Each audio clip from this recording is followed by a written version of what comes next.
been a frantic afternoon here in Woodland. A man who police say was armed, jumping from rooftop to rooftop, threatening to hurt himself or even others. That man is now in custody. Police actually asked you if you could help them out by negotiating with this man and trying to bring him down. What did you say to him?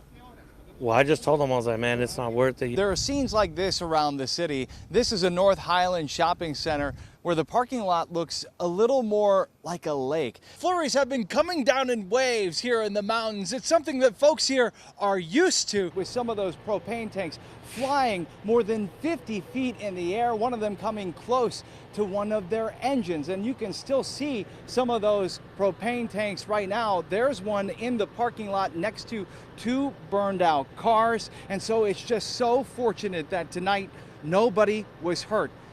Relentless. The snowstorm that started with a few flakes that quickly became a flurry. You got caught in the middle of it? Yeah, pretty much, man. It just started going down hard. Don Alhambra was trying to get home to Reno, joining the caravan of cars and trucks on Interstate 80 near Kingvale. Danny Miles is a chain installer. This is a busy time of year for you. Not this year. It's been pretty slow.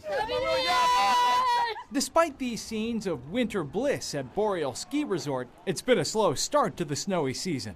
The DWR Snow Survey recorded just 30% of average snowpack at Phillips Station. It's only 25% of average for this date statewide. A disappointment so far for those in search of fresh powder. It's starting to come down now. Does that give you hope? It does give me hope, so I will be back. So what was it like to see the flurries coming down? Awesome. Yep. It was Honestly, great. it was We great. looked at the news this morning. We saw it was snowing, so we're coming up. It was That's spectacular. Right. We love Oh my that. God. What's next? We're going home. Hot chocolate. As Caltrans and other agencies have warned, driving in these conditions is hazardous. Take it from those who were caught in this mess. Kind of scary when you're driving by yourself. And those who know the mountain roads. What do you say to people? Slow down. Stay home. It's about the best I can say. Simple, but True. El Rancho Inn Steak and Lobster has seen a lot of history. You've got photos of the family. I do. Cassandra Lockendage's dad, Ray, has owned the place since the 1980s, but it's been around since the 1930s. And then a lot of pictures of him and customers. This is truly a family restaurant. It is. It is. This is where I was born and raised. But things changed overnight. One action changed the course of a lot of people's lives. After midnight, surveillance video captures a Dodge pickup truck losing control and slamming into the building. To make matters worse, the driver didn't stick around. Walks out like it's nothing. And this is like my dad's entire life. The suspect just left his Dodge Ram seated at the bar.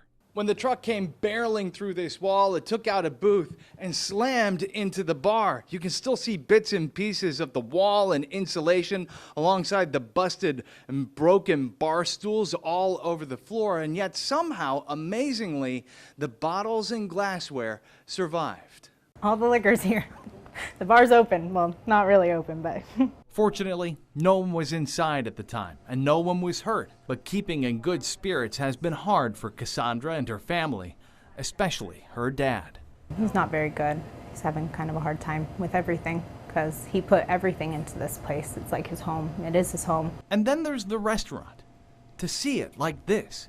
It's very hard. This is like my home. A lot of people have made a lot of memories here.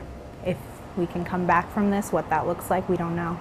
For decades, El Rancho Inn has withstood the test of time, but this was a hit that will be hard to come back from. Volunteers tell me that they weren't just looking for numbers tonight, they wanted people's stories too. You've done this before? Trust me. This group of volunteers is getting a head count of people experiencing homelessness in Sacramento. Are you typically in this area? It includes Gustavo Velasquez, the director of California's Department of Housing and Community Development. Being here in Sacramento, knowing how acute the crisis of homelessness is in the state capital, is really important for us to do our job at the state level. I can't even really find a place to like take a shower here. This man in the orange jacket has been living on the street since August.